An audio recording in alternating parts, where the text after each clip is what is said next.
Here's the best part. 2 nights ago, she escapes. Man, I hope she doesn't show up here. Really? Shit. We wouldn't even recognize her. Not if she was wearing a costume. She could be one of us. Oh my God! What?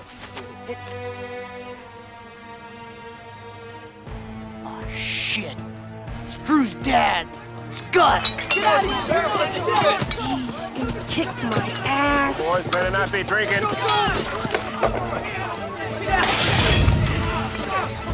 Drew, get your ass out here, front and center. Thanks for screwing up our Halloween, dumb shit. Oh, shit. You get out of here, Jeff Matthews. This is between me and my boy.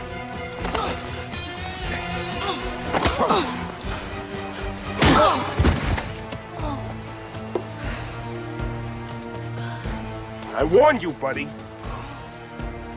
You broke the law. Now you had to learn a lesson.